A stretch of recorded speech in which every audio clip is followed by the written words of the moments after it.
Ya, ekosistem itu bergeraknya sangat cepat. Semua yang melingkungi lingkungan kita yang itu tadi dikatakan adalah perubahan.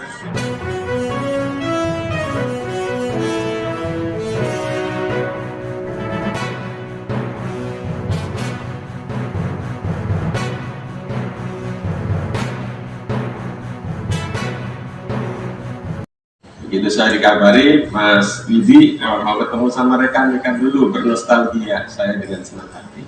Tapi mohon maaf, ini baru saja saya ketika titip hari ini, pagi-pagi saya ceramah di Kuala Utara, saya datang ke Purwokerto, itu hanya sedikit-sedikit lah, 45 menit, bertemu dengan keluarga Purnawirawan TNI, kalau tidak salah cukup banyak yang hadir tadi. Dan terakhir tadi agak lama sedikit, hampir 10.000 pengajian di Yai Sobri. Itu sudah penuh kayak lautan tadi, banyak sekali. Saya datang hanya untuk membahagiakan bahwa setiap kita bersilaturahmi adalah bagian yang membangun energi kita.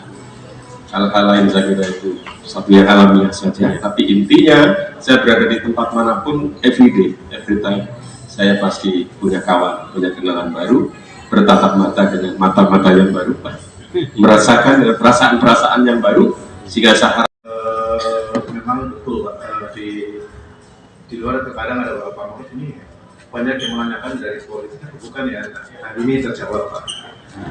Yang ingin saya tanyakan Pak, kebetulan saya kan orang lapangan Pak, seringlah ketemu sama teman-teman bahwa apa betul Bapak akan mencalonkan diri menjadi bupati. Itu yang pertama Pak. Karena gini Pak, mungkin ada lah yang beberapa yang membutuhkan kepastian Pak. Terutama saya juga butuh kepastian Pak. Jadi gini Pak, kalau memang betul Pak, saya baru mengenal Bapak ya Pak di sini, tapi saya merasa nyaman. Intinya seperti itu Pak. Yang pertama Pak. Jadi kalau memang Pak Ma'ruf betul-betul ingin mencalonkan menjadi bupati sih, akan lebih baik disampaikan Pak. Jadi untuk memberikan kepercayaan diri kami Pak, kami terutama saya juga, mungkin teman-teman yang lain, bahwa untuk melangkah atau untuk membantu, untuk apalagi tujuannya positif Pak, untuk perubahan Banyumas itu. Nah, saya hanya ingin jawaban itu dulu Pak. Nanti mungkin dari itu kan nanti akan mengembang kembali Pak.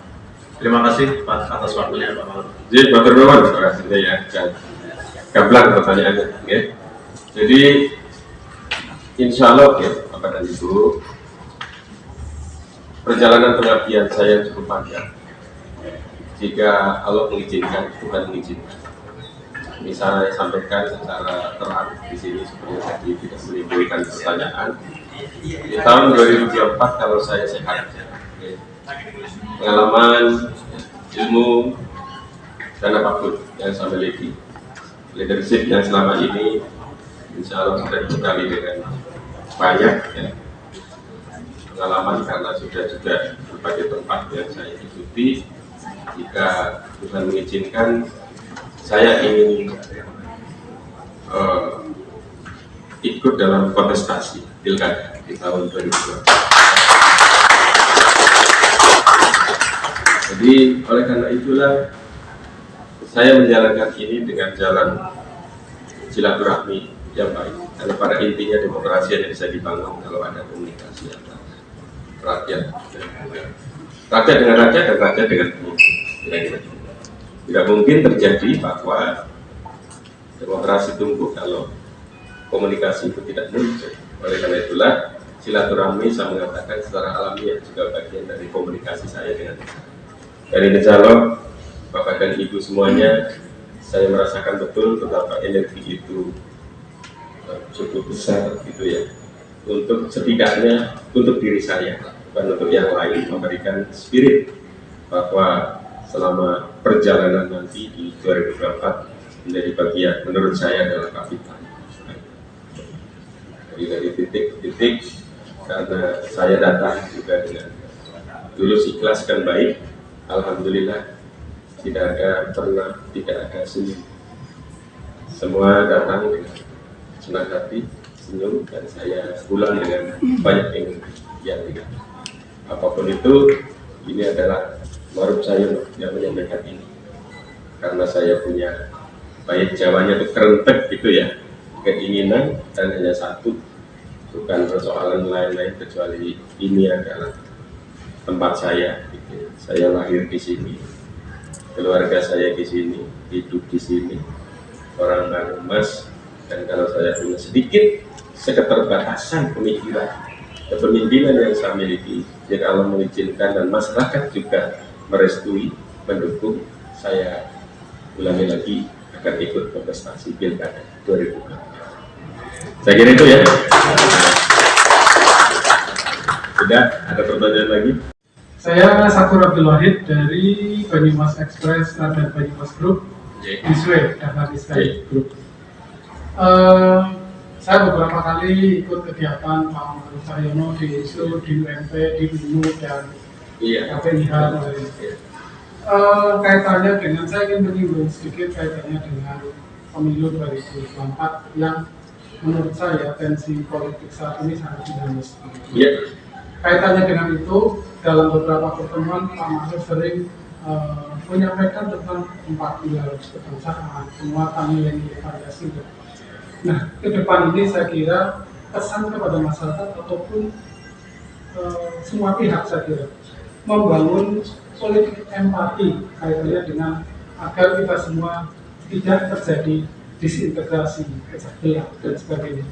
Apalagi kalau kita lihat di masyarakat saat ini di medsos itu, saya kira pengamalan nilai Pancasila itu butuh sekali untuk ditunjukkan oleh para pemimpin bangsa atau negara kita. Kita sering melihat misalnya di masyarakat ada tetangga jalannya di tembok begitu dan lain-lain pokoknya. Nah, saya kira mulai dari politik empati, contoh kenegarawanan yang dibangun ini menjadi sangat penting untuk Indonesia ke depan. Harus begitu. Saya kira itu membawa. Ya, saya setuju. Setujunya berlipat-lipat ya. Yang panjenengan sampaikan saya kira sama. Ya, setiap kita manusia punya idealisme. Idealisme itu dikerangkan itu dalam konteks ya kesetiaan kita terhadap negara bangsa. Saya kira semuanya akan sama, punya pandangan seperti itu. Kalau panjenengan mengatakan itu adalah politik empati, sebenarnya itu adalah bahasa lain dari politik bangsa. Karena tentu dalam politik ansih Indonesia sebenarnya politiknya adalah kebangsaan. How to build nation, bagaimana membangun bangsa. Sebenarnya itu. Oleh karena itu saya sering mengatakan bahwa ke depan politik kita tentu muaranya harus bisa membangun religious nation state menurut saya. Jadi harus itu, karena kita sudah bisa tidak sebagai warga negara Indonesia dan kita lahir dari hasil kemerdekaan. Oleh karena itulah maka yang dimaksud politik kebangsaan, empati tadi, bagian dari itu sebenarnya adalah pasti politik yang religiusitas menjadi dasar dalam berpolitik. Pastilah politik yang humanitas menjadi dasar dalam berpolitik, dan pastilah politik yang mengedepankan kepentingan nasionalisme ini bagian dari itu. Dan yang kadang kita menjadi confused dengan persoalan demokrasi, tentu harus digarisbawahi oleh rekan-rekan wartawan bahwa demokrasi yang dimaksud adalah tentu demokrasi yang membangun nasionalisme itu dari siapapun kita pelaku demokrasi adalah manusia-manusia yang religius, humanis, dan nasionalis. Jadi yang namanya kerakyatan yang dipimpin oleh hikmah kebijaksanaan dalam permusyawaratan perwakilan itu sungguh ya satu jati diri demokrasi yang menurut saya itu dasar dan tidak ada tandingnya dari bangsa-bangsa lain. Oleh karena itulah maka jika demokrasi tidak bisa menghasilkan kesejahteraan pasti itu. Dan nanti kalau ada keinginan ke depan ada politik kebangsaan, demokrasi menghasilkan kesejahteraan, ya tentu harus dipertepat. Tidak hanya para penyelenggara negara, tapi juga semua kita harus memiliki religiusitas yang tinggi, humanitas yang tinggi, nasionalisme, demokrasi, sehingga cita keadilan negara pasti menjadi kondisi negara, sesuatu yang memang niscaya terjadi. Saya setuju Pak, dan para media itu bagian sebagai pilar demokrasi ya, menjadi bagian yang harus mendorong itu edukasi kepada masyarakat. saya datang di berbagai tempat, tidak hanya di sini, untuk edukasi benar.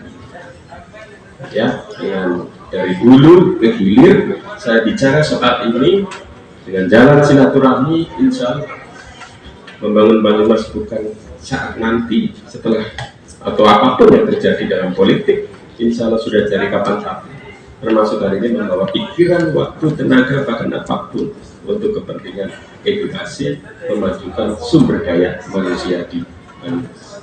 Dan saya melakukan hari ini, saya mungkin sampai sore akan 5 titik. Tentu tidak membawa pretensi apapun, yang lebih penting Pak tadi adalah saya bisa berkomunikasi dengan rakyat dan ada sesuatu yang bisa memberi benefit. Tuntas saya kira ya, luas banget tuh, itu mau berapa banyak. Makasih ya, makasih. Ya. Cukup ya kira? Iya Pak. Ya betul. Satu lagi boleh Pak? Masih ada? Ya, saya Pak. Ya. Nah Pak Malu, saya juga sering mengikuti atau melihat kegiatan-kegiatan Pak Mahfud ya, dengan beberapa teman-teman saya dari Wango gitu. Nah, apalagi Pak Mahfud juga asli orang Banyumas. Nah, Pak begini, kalau bisa Pak, saya tanya metode apa dan apa yang menjadi prioritas Bapak ketika nanti terpilih menjadi bupati, melihat pembangunan di Kabupaten Banyumas ini. Nah, itu aja Pak. Apa mungkin sektor ekonominya atau sektor pembangunan itu seperti apa Pak metodenya? Terima kasih Pak. Ya, ekosistem itu bergeraknya sangat cepat. Semua yang melingkungi lingkungan kita yang itu tadi dikatakan adalah berubah, itu begitu sangat cepat. Era VUCA sekarang ini ya, sangat volatil dan serbungki dan lain-lain. Bahkan membingungkan, itu sangat cepat. Bahkan kadang kita tidak bisa merencanakan sesuatu, jangkanya sangat panjang. Baru ke sini ternyata sudah bergerak lagi berubah. Oleh karena itulah, tentu saya akan melihat ini. Ini kan pertanyaannya ke saya kan? Ya sebisa saya kan gitu ya, sebisa saya. Melihat ini dengan kemampuan saya untuk senantiasa menganalisa sebuah perkembangan dan memproyeksi tren kira-kira ke depan harus seperti apa. Ini umumnya dulu seperti itu. Dan kalau bicara mimpi, saya kalau ditanya seperti itu, justru komunikasi dengan masyarakat itu adalah bagian saya mendapatkan ya, informasi yang paling konkret di masyarakat terkait dengan kebutuhannya sendiri di Banyumas. Tidak mungkin visi dibangun kemudian bangun tidur langsung bikin teori-teori yang bagus, enggak. Menurut saya, Mas, jadi juga harus betul-betul mencermati kebutuhan masyarakat yang ada, kemudian diformulir kira-kira tren ke depan. Itu yang kedua. Itu. Yang ketiga, untuk sekarang ini tidak bisa tidak, Pak. Jangankan kabupaten, desa saja harus global. Tidak berlebihan juga menurut saya. Karena global village itu, ini yang ditangani sudah global village. Ngomongnya orang desa tapi dipegangin HP terus, tidak pernah lepas.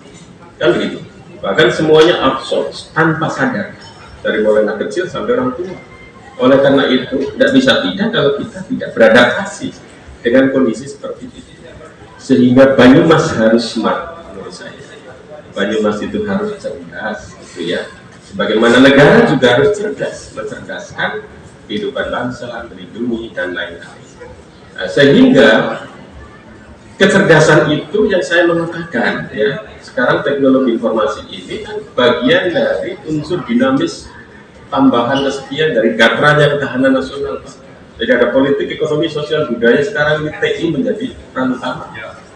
Oleh karena itu, kalau enggak itu kita masuk di situ, rasa-rasanya untuk bisa akselerasi itu ke depan, itu ya tentu tidak sesuai dengan harapan. Nah tentu di situ nanti akan melihat dari komunikasi dengan masyarakat, apakah ekonominya, pendidikannya, dan lain semuanya lah, ya, yang bisa di tataran konkret, ya, di tengah gitu ya. Tapi semua itu tidak akan terlepas dari sumber daya manusia, menurut saya. Nah, kalau sumber daya manusianya itu kuat dengan yang saya sampaikan jati dirinya, tapi juga dia memiliki daya saing, menurut saya gitu ya, tentu akan di-spread semuanya, karena pengaruh kita kan banyak, politik, ekonomi global, keuangan global, segala macam. Masuk di situ, turunkan di takaran kita yang konkret itu, pasti akan ketemu insya Allah. Ekonomi yang begini harus begini. Tidak cukup meningkatnya karena apa? Sekarang ini ekonomi sudah digital, UMKM digital, semuanya digitalisasi Pak. Jadi oleh karena itulah maka selaras dengan memberi prioritas ke kebutuhan yang nyata, tapi soal ekonomi berbasis digital saya kira itu juga harus dikedepankan dan lain-lain. Tapi yang jelas bahwa semua itu akan bisa dilakukan kalau kita memiliki sumber daya manusia yang berkualitas sekaligus berkarakter. Saya kira itu gambarannya. Jadi kalau saya mengatakan yang terlalu hilir itu biasanya hanya jangka pendek Pak. Misalnya ngomong ini soal itulah apa namanya kota wisata itu kan pendek. Itu nanti turunannya ke bawah itu semua. Soal wisata ya kota dagang gitu ya.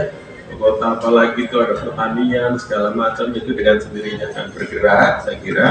Oleh karena itu yang menjadi persoalan sekarang karena itu tadi menonjol-nonjolkan hal yang tidak komprehensif sehingga permasalahan besar di nasional sesungguhnya adalah tidak sinkronnya pembangunan antar wilayah atas bawah kanan kiri sehingga sekarang sedang digagas lagi bagaimana kita memiliki satu konsepsi pembangunan ke depan berkesinambungan yang betul-betul akseleratif itu seperti itu. Nah, kalau Banyumas bisa dilakukan seperti itu, wah insya Allah dasar menurut saya gitu ya. Nah saya ini kan baru saya nih, nah nanti kan saya akan mendengar justru yang namanya visi itu adalah visi bersama, yang namanya share vision. Misi juga harus menjadi misi bersama. Tidak ada pekerjaan yang bisa selesai oleh satu orang. Pekerjaan harus diselesaikan secara bergotong royong, kolaboratif. Makanya konsep kepemimpinan harus dalam kolaboratif leadership. Nggak bisa, kalau sendiri nggak bisa sekarang. Ketinggalan Pak, ketinggalan. Kita jadi penonton dalam pusaran global. Kalau penonton kan nggak dapat apa-apa, yang dapat keuntungan kan pemain, kira-kira gitu. Ya. Ini juga satu buku ya Mas, kalau mau ditulis ya, banyak banget ya. Iya, udah makasih ya. Terima kasih.